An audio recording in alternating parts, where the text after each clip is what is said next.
Welcome to Business Unveiled Podcast. This is the place where we help overwhelmed, time-starved entrepreneurs like you make the profitable shifts to get more done and get more out of life. I'm your host, Angela Proffitt, award-winning 8-figure entrepreneur and CEO. And in every episode of Business Unveiled, I'm bringing you conversations that will give you the expertise and strategies that will scale your team and business so you can get shit done. That's GSD in our world. So get your time back and grow a business that helps you be present in your life. Let's do this, y'all. I'm so excited for today's guest. She's a wife, a mother, a world traveler, and most importantly, a storyteller. She is also a personal brand coach and marketing strategist and the founder of Brandmerry.com. She works for female entrepreneurs to create an authentic, captivating, and money-making brand through the power of story. Now, telling stories is really important, but there is a method to the magic. She supports women at various stages in their business who share one common goal: creating an authentic brand that allows them to show up as they are, build a loyal community, and experience time, financial, and location freedom as a result from their work. And she's living it. She's actually headed to Greece. And so just in 9 months, she launched her freedom-based business, left her 9-to-5 while raising a brand new baby. And just in 1 year, her coaching business, she was able to scale it to 6 figures and a thriving community of women who are ready to share their story. Now she travels full-time with her family around the US and Europe and spends most of her time supporting women to achieve time, financial, and location freedom. Hi, y'all. It's Angela. I'm back for another episode of Business Unveiled, and I'm so excited for our guest today because our brains work kind of similarly. So I was looking at her website last night and I'm like, this is going to be so much fun to talk because we probably have some of the same clients that come to us and say, well, what about this? And what about this? But it's so important to have what she is talking about as a foundation before you jump off and start launching products and like doing all this other great stuff. So I'm excited to introduce Michelle. Welcome to the show.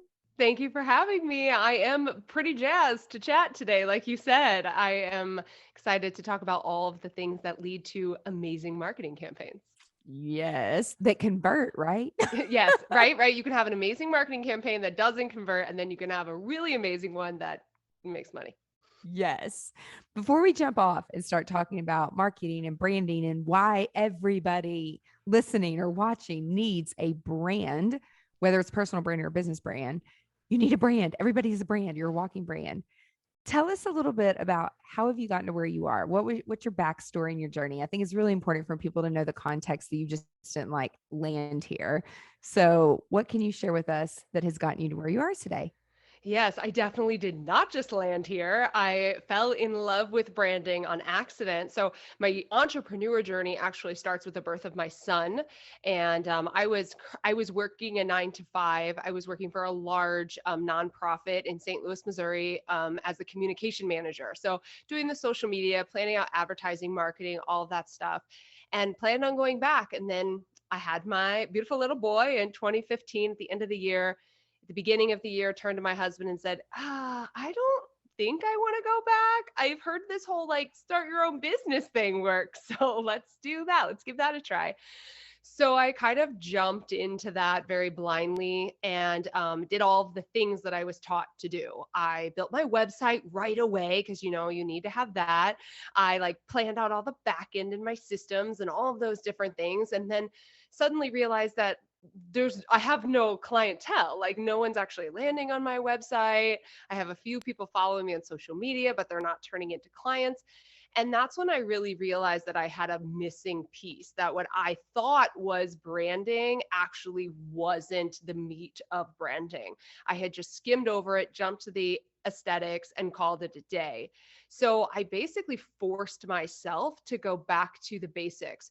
And I started doing a ton of research because that's just like how I have learned throughout the years, and fell in love with this idea of bringing my personality into a brand. I mean, what a crazy concept. And I started rebranding. I redid my entire website in a weekend. I wrote my brand story, and I started really showing up with this new intention of building connection and relationship building and just being my true authentic self. And I started signing clients from my existing audience. So I didn't get new people, but suddenly I was saying things that really resonated with my audience. They felt like they could trust me. And I continued to on that, learn more, study more, implement more. I built a six-figure business in a year with a baby. And about a year later, I retired my husband and we started traveling full time. So we've lived in an RV. We're heading to Greece for 3 months. And I've really just continued to love this idea that as a business owner, you really want to focus on the beating heart, the brand, in order for all the marketing strategies and the selling strategies and everything to really work out. And you are living proof that you can have a family, you can have children, and you can still own a business Yes, that's I love being that profitable. proof. Well, because so many people they'll say to me like, "Oh, you don't have kids, like you don't understand," and I'm like, "No, I'm very involved in like my niece's nephew life. Like you don't know behind closed doors like Mhm, what goes on sometimes. It's just what people see in the forefront or see on social media." And so it's like if you're not talking about it, people just assume that it must be so easy to just run a business, mhm. and it's not easy for anybody because if it was easy, everyone would do it. But that's not the thing. So I love that you had that experience, obviously, because it's gotten you to where you are today. But I would say for myself as well, I would focus on like what everything looked like on the front end. And I didn't so much understand, nor did I care about what the back end looked like. But Mm, what I've learned over time is that the back end can be set up, your SEO can be set up, your search, all your keywords, and you can have the ugliest website ever and people will find you because the back end is set up. uh-huh. So the back end is equally as important as the front end of what people are seeing, but you hit the nail on the head of like, what is that story? Who are you talking to? And talk to that one person. And then it's like magic Mhm, overnight. It's like, oh, I converted existing people. And that's where, so like with social media, so many people focus on the numbers and I'm like, those are vanity metrics. Like, I'd rather have 100 people following me who are going to do something with my information than a million people who are going to do nothing with it. So it's really interesting, like to see where people are like in their whole journey.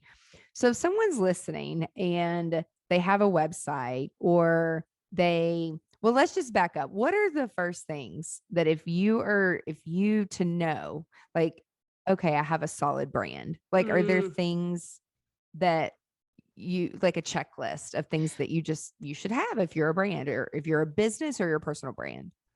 Yeah, so I have it's called the Build a Better Brand method, which is essentially what I teach and talk about in all my blogs, free content, all of that. And it's a little different than what we typically hear about branding because my approach to branding is to build a solid foundation. So if you're thinking about building a business as a building, you're going to keep adding floors, you're going to keep scaling. And if you don't have a solid foundation, what happens to that building? It's going to lean to the side. It's going to collapse on itself. Like you're not going to be able to sustain the growth. And so I challenge my audience members to build a very solid foundation. It doesn't have to take you a year. I have clients who do it in 2 weeks, right? It just because there's maybe more pieces doesn't mean that it's tacking on more time for you to get started. So with this method, I really talk about your story. So everything that I teach is really rooted in storytelling, which I know we'll talk about more in depth today. But it's about who you are, the brand story. If you have a company, why the heck was your company started? You always have a brand story, even if you're a company and you sell a product or if you're a personal brand selling courses online.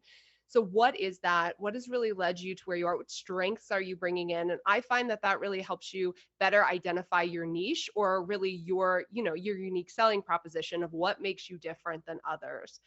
From there, I recommend my clients really take the time to know their ideal customer. This is such a crucial part of branding, and you probably see this when people come to you for marketing services that maybe don't have this knowledge. And you've got to dig deep, because everything that you're going to do in your business comes back to your ideal customer. We're ultimately wanting to attract the ideal customer, move them through the buying process, and lead them to the sale. So if you don't know exactly who you're talking to, that target market, you're going to have a hard time coming up with content ideas, writing copy. So ideal customer work is crucial and very, very important. And I actually heard you talking about your consistent content episode that you did recently. And you were talking about like the problem, like what problem are you solving? And so that's a huge Yes. piece of it. It's so crucial. Once you do that, the next step that I love to encourage my clients to do is start playing with your messaging. Now, there's all kinds of different areas of messaging. You'll create messaging as you go, it's never ending. But I recommend having some core messages for your brand. Who are you? What is your mission statement? What are your values? What are those main things that you help your audience achieve? The benefits that you help them with, so that you can start to really communicate that through your copy early on in your content. And then the one that I think throws people off a little bit is that I actually believe that your offer is part of the branding process, or at the very least, your framework, your pillars. What are the things that you are going to provide to get your ideal customer from this point to this point? Because then you can start showing up with your marketing in a very effective way, rather than just throwing copy out there and like hoping it lands with your ideal customer. You're really starting to position your offer from the beginning, even if you don't have it all fleshed out or created yet.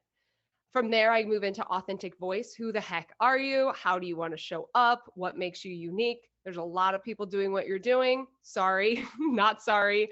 What is going to differentiate you? And then all of that work really leads to the emotional branding piece. And that is, who you are, who your audience is, how you're going to support them, how you want to show up. Now, how do you ultimately want your audience to feel?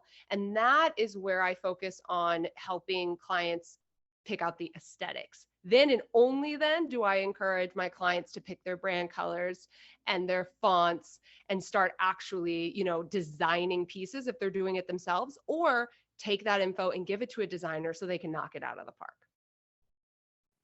And those things are so, so, so, so crucial. So if you have a brand or a business and you're listening or watching and you haven't gone through this process, you might want to take a few steps back, because it will be completely life-changing. I mean, it was for you. So these things are so important. And the other thing that I just laugh at sometimes, if we're like launching a product or building a product, I'm like, can you send me the brand guide? What Mm-hmm. are the guidelines? What are the fonts? What are the and they're like, what do you mean? I'm like, what do you mean? What do you mean? like, What do you mean? What do you like mean? a brand guide. Like what are the colors? What are the hex codes? What are the PMS codes?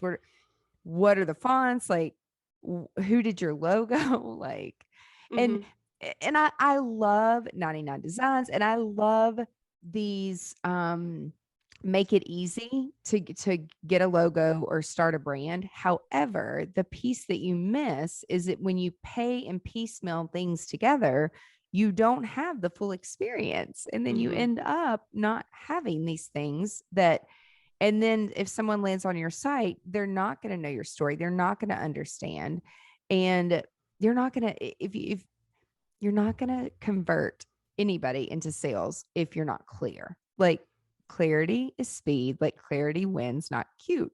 And I had to learn Mm-hmm. that the hard way. I'm like, but it's so pretty. And they're like, but no one's buying it. So it doesn't matter. What you think is cute is not converting. Yeah, right. It's so important. So if someone's listening or watching and they don't know, this is overwhelming. It's like, Mm-hmm. yes, I have a logo, yes, I have a website, but I guess I don't really have a story. Like, what are some techniques that they can use to craft their story if they don't feel that they really have a story? Everybody has a story, but what are some things they can do? Yeah. So, I mean, there are a few things to get started, and I think the first piece of it is to really understand the different elements of storytelling. So, there's your brand story, which we're all super familiar with, and I will give you some of my top tips to start crafting that brand story. But a lot of people stop there when it comes to storytelling, and I believe that storytelling, the storytelling foundation you've set in your brand, continues into your marketing. And so there are also those micro stories that you want to be sharing, connecting with your audience, sharing the values of your brand, your mission, and those things. So while we're going to talk about brand storytelling, I don't want anyone to think that that's where it stops. Like you can write your brand story and then you get to piece out and be like, did my story work? Because it doesn't work like that. But your brand story is so important. And I don't think that people realize how important it is when it comes to gaining customers and client retention.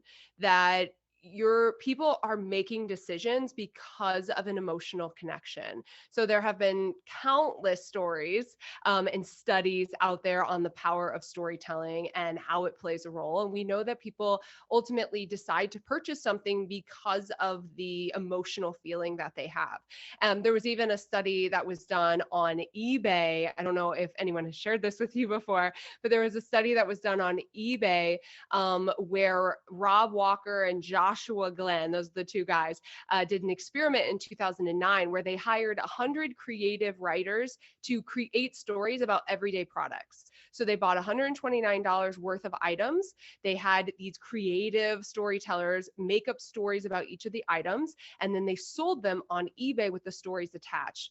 A paperweight that they bought for like $1.47 sold for 197 bucks. Heard I that love, part. That's yes, crazy.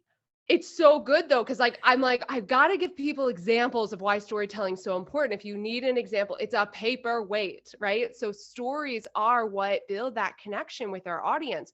So your brand story is so important because we know one of the second most visited page on your website is your about me page. People genuinely want to know the story behind the brand. And sometimes it can be a difference between someone saying, no, not for me, and piecing out, and actually just going directly to make a purchase.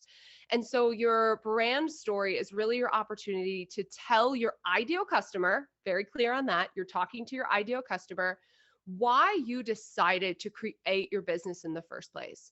And so, one of the first things that I recommend my audience do is really just start thinking of their timeline.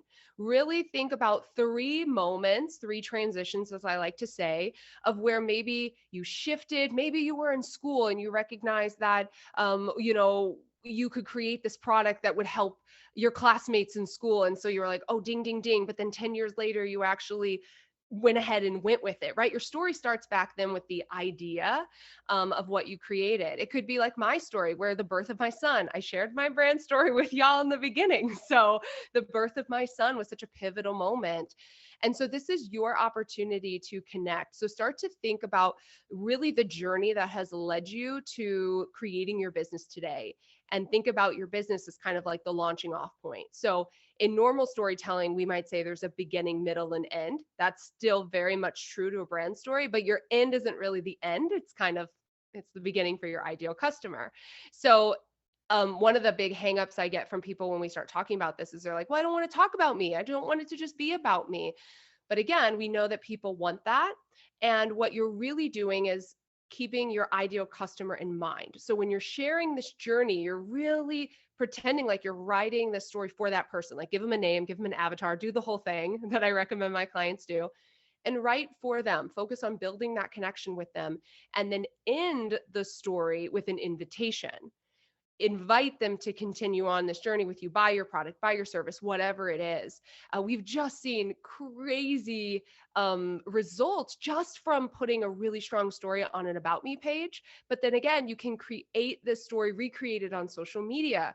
You can recreate it in a video series, all over the place. You can take your brand story and share it. Which is so important.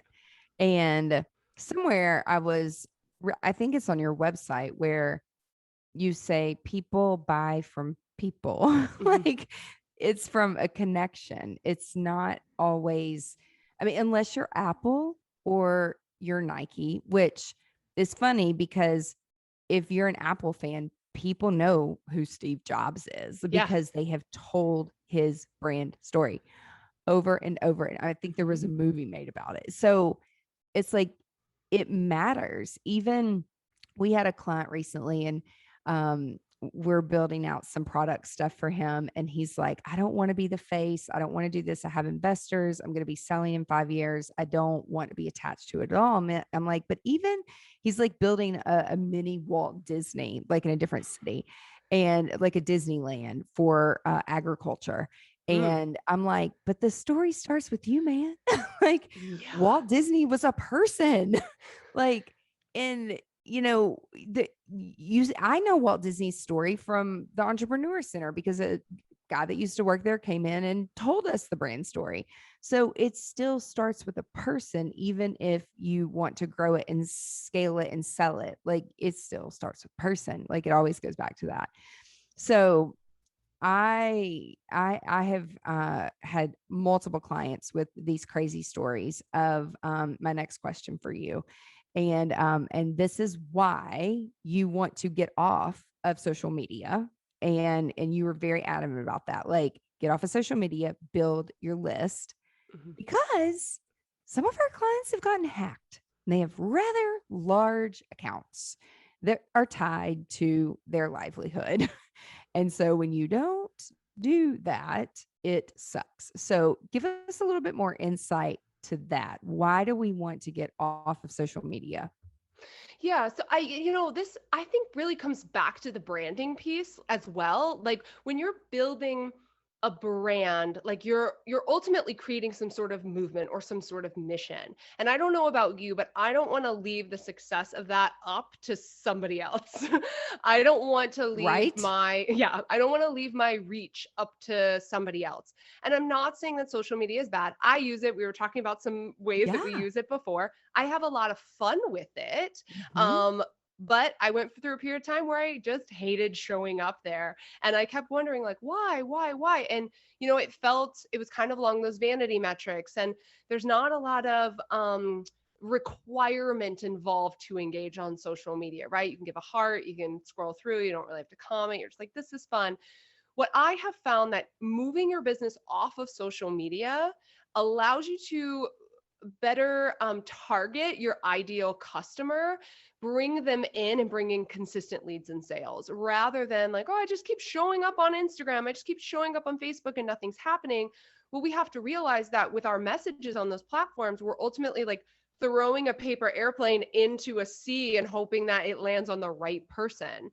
And with another strategy that we can talk about, which is more of evergreen content, you're relying on search engines. So when we have a problem as a consumer, no matter what it is, acne, sticky egg pan, as I always say, needing a brand coach, whatever the problem is, we turn to Google. We turn to search engines to find the product, to find the service, to find whatever it is.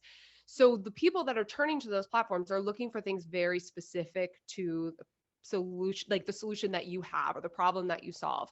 So why not spend a great deal of your marketing efforts on creating high value content to reach those customers who are further along in the buying process, at that stage 3, 4, where they really know what they want and they're ready to pull out their credit card. And then also creating content that attracts somebody who maybe doesn't know the solution and is just looking for tips and suggestions and information. You're really able to attract someone at all those different stages with this high value content. So I recommend that my audience really focus on building an email list, because even though you might have your email list on another platform, you get to download it in an Excel spreadsheet every 30 days. So I can pick Yep. that up and I can take it somewhere else if I need to. And the ways that I really suggest my clients focus on at the core through these SEO strategies. So YouTube, Pinterest, Google. Those are all search engines. Pinterest is not a social media platform. Surprise. It is a search engine. It was designed to actually take you off of the platform. That's how it started. They want you to go visit the blogs and they want you to find that information. And if you put in keywords, you're going to find information relevant to that. Same with YouTube, same with Google. So I always recommend that my clients at their core focus on these high value pieces of content, video, podcasting that's repurposed onto their website, video on YouTube repurposed on their website. Like I really believe everyone should have their content on their website, blogging, and then repurpose that content on social media. But don't put all your eggs in the social media basket. You're going to find that you're constantly creating content, something fresh and something new, and you're just not getting the results that you could get with less effort and energy. You are speaking my language because even with like personal brands, it's the same thing with companies. Mm-hmm. And I mean, every week, at least one person, they're like, oh, why do I need a blog? I'm like, because you send people back there to capture the traffic to get their information. Like, Yeah. how do you not know this? And I take it for granted because we work in this space all the time. And I don't know if you go to, like, I'm a nerd. Like, I'm like, yes, I'm going to go to the Gary V marketing conference in March. And yes, I'm going to go here and like constantly learning like some of these strategies and what other people have already tested Mm-hmm. that hasn't necessarily like hit the market yet, because I want to know, like, for some of the companies that we work with, that we are able to stay in front of like Mm-hmm. what people are doing. But to me, it's like blogging's been around for so long and websites have been around for so long. Now, there's some people who will say, I wouldn't necessarily say they're marketing experts. They're like, when Facebook came out, they're like, oh, Facebook is going to completely like wipe out websites. Like, you don't need a website anymore. And I'm People like, have been saying that. Yeah. I don't agree with you at all. And there's people that not everyone has Facebook, not everyone has Mm-hmm. Instagram, not everyone has TikTok. And that's leaving a lot of money on the table if you don't own your own assets, like your own Mm-hmm. stuff. A website is an asset. Are there any stories that you can share with us that are super impactful about how storytelling really changed the trajectory of their business, the emotional buying pattern? Like, are there any case studies that you have that I'm sure we would all love to hear? Yeah, I mean, you kind of talked about mine a little bit, right? And that's always where I think like every, especially a personal brand starts. But one of my favorite ones to share is actually two of my clients that started a midwifery business. So this is great for anyone that's like, well, I don't have like an online, business. I'm actually in person.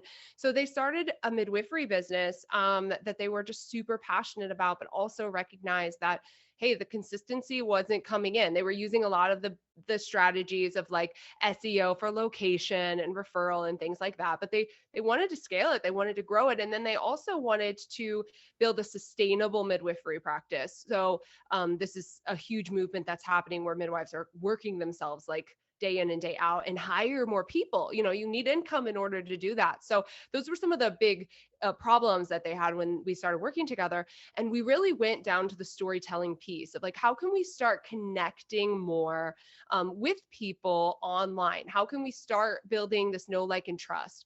And so we started showcasing their stories. So there's two of them, which I also find is so interesting because people are like, well, I have a partner. Show both of your stories. Got into a rhythm where they do love Instagram. So they started really using Instagram, alternating. So like you could tell the two voices, like they had similarities, but you could tell who was writing which post, and they would talk about their own personal experiences. And then what they really started to focus on, and I think a key to storytelling that a lot of marketers miss, is they started telling the stories of their clients. So sometimes when we think about storytelling and brand storytelling specifically, we think about ourselves and what ultimately, led us to creating the brand, which is important, but we have to switch our focus to being about our ideal customer so they can really see themselves as a success story. And so really focused on sharing stories of home births and different things that happened in different families, and getting obviously permission from the family of showing like a photo and video, all of these beautiful stories that they've grown their following. They ended up launching a podcast. They had meetups all around the world just for women to come together and just talk about being a woman. That was pre-COVID, but Yeah. working on it. Ended up launching a course to support women so that they could really build this sustainability. Hired another midwife. They've really been become like a leader, and they're in like California, like San Diego, California. So they're not in like a small little market for their need. And we've just really seen that it's been through the storytelling. They incorporate it in everything that they do. And because of that, they have that know, like, and trust factor.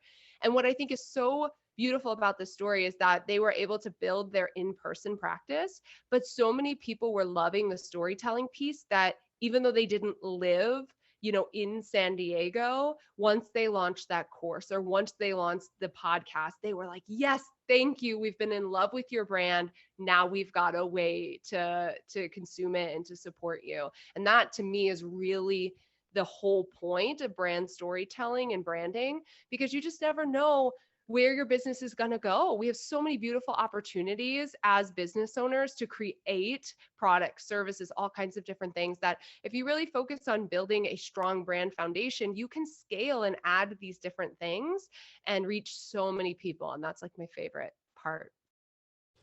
Well, and I think too, like, and I mean, I even feel this way sometimes.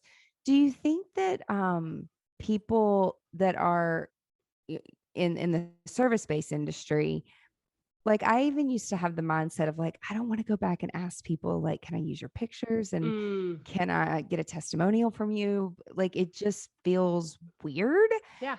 And I mean, now, like, I get it. Like, I understand how important it is. I mean, we do so many video testimonials. Like, even one of my team members Zoomed with people that go through our online course and asked them the same 5 questions. Hmm. And then she's edited out. We asked them if we can use it as a video testimonial, and they are happy to help. So why do you think that we're like that? That we're either afraid to ask or we think that it's going to be annoying or an inconvenience. Like, why do you think people think that?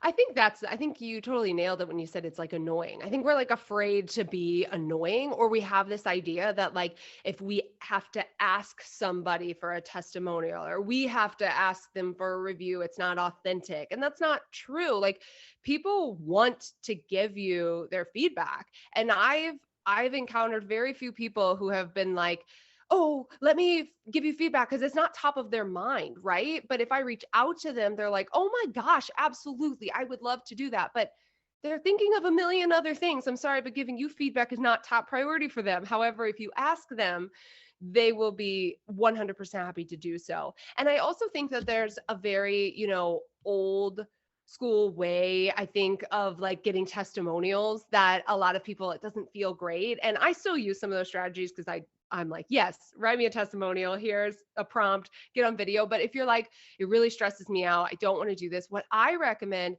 is asking open ended questions like you did in the interview, right? But you can send your clients to a form even and just ask them questions and think of it as telling a story. Like, where were you before? What really drew you to wanting to invest in this or invest in this brand or this product or this service? What were the key takeaways or what were the big moments for you where things shifted? Where are you now? What are some of those things? And you just ask these open-ended questions, and then you get to bundle that up into a story, which is so powerful because then it's not just like a one-liner sentence that somebody said. You get to then use the power of storytelling to tell a success story of your customer. So that's a strategy that I love to use. And then you can like kind of use those stories in different ways. But yeah, we just have to get over that because people are totally down to do it, but they've got a million other things going on and they're not going to just remember to email us a testimonial. Well, and the thing is, like, we have an offboarding process. So, like, if something has a deadline or a date and it's launching and we're done, or it's an event or something like that, it's like part of our process Mhm. to send them a link. And the other thing, I mean, it's a full blown business of testimonials now. So, if you look at Yelp or Wedding Wire, or there's all these platforms, but what I have learned about that is that for some reason in SEO, like the Google reviews pull first. I'm sure Mhm. because it's Google. Yeah. But if you have a Google My Business page, they give you a link that asks the same open ended questions, kind of like what you were saying.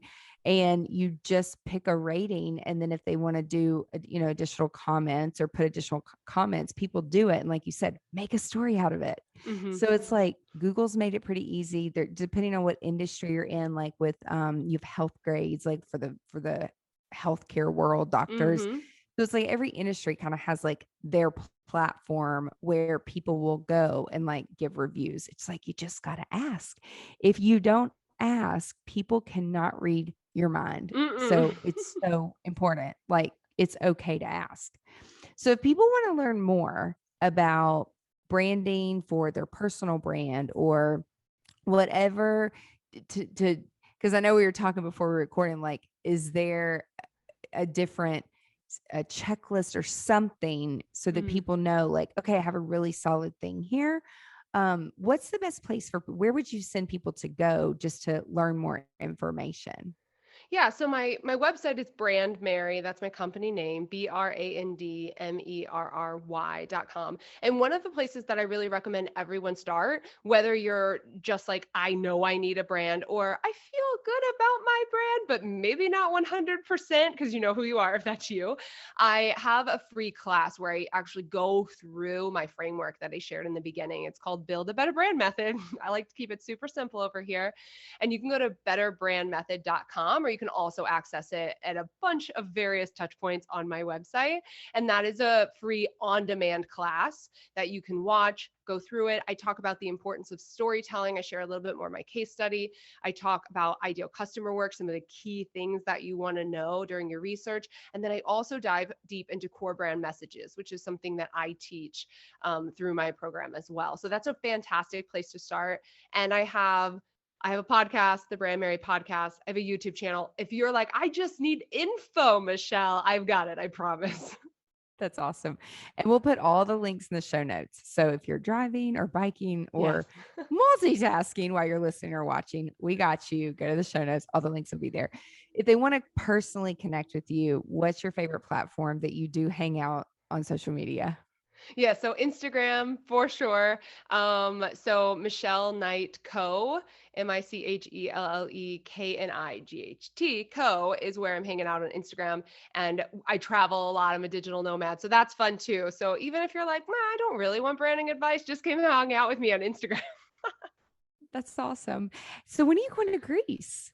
We're at the time of this recording, we are leaving in 2 weeks, so that's Ah! very exciting. Yeah. So by the time you guys are listening or watching to this, you will be like in I'll, Greece. I'll be in Why? Greece. Yeah. Like, how did y'all choose Greece? Well, we were supposed to go last year for a 3 month Okay. trip around Europe to a few different places. My husband and I have been to Europe quite a few times, but wanted to go to some new places. And so we had to use our plane tickets. I'm sure everyone listening can relate to that. And we wanted to just pick a place that didn't require a bunch of, border hopping, just in case. So we were like, what is a cool place that we could see so much and just spend like 3 months in one place? So we picked Greece because we had never been there. And we are also planning to go to Croatia. So we will be there for 3 months, which is our longest kind of digital nomad trip outside of our RV. So follow along on the adventure because it is sure to be an adventure. That's awesome. Because so many of my friends next week, they're leaving for Croatia and Oh, there's a trip with the entrepreneur organization, but a lot of it involves boats and like getting on ships. And like, I can't, I get so motion sick. I'm like, okay, so I will not be going to Croatia, but I'm like, I'll live it through your pictures and your stories. Like, have fun. yeah. But that's I amazing. I hear it's gorgeous. I saw, speaking of Pinterest earlier, I saw a pin from a national park in Croatia like 4 years ago and was like, I have to go here. And so that's pretty cool that we're making it happen. But like, congratulations on like really loving what you do and building a brand and a business and being able to have a family and travel. Like, you can do all these things if you put your mind to it and set goals. Like, you're doing it. It's amazing. I'm going to follow along and watch too. I'm excited. Oh, Thank you. thank you. Thank you so much for being here today. This was amazing information. Thank you for having me. I appreciate it. Awesome. And everybody listening or watching, be sure to tune in next week for another episode of Business Unveiled. Bye, y'all. That's it for this week's episode of Business Unveiled. Now that you have all the tools that you need to conquer the world and GSD, get shit done, would you share this with your friends and fellow business leaders? One thing that would really, really help us and help new listeners is for you to rate the show and leave a comment in Apple Podcast, Spotify, Stitcher, or wherever you tune in and listen to Business Unveiled. You can check out the show notes at angelaproffitt.com/podcast and link up with us on social media so you can share your biggest insights. And I want to know your aha moments. Until next week, remember, the profitable shifts and structures you're creating in your business help you be more present in your life. So get out there and GSD.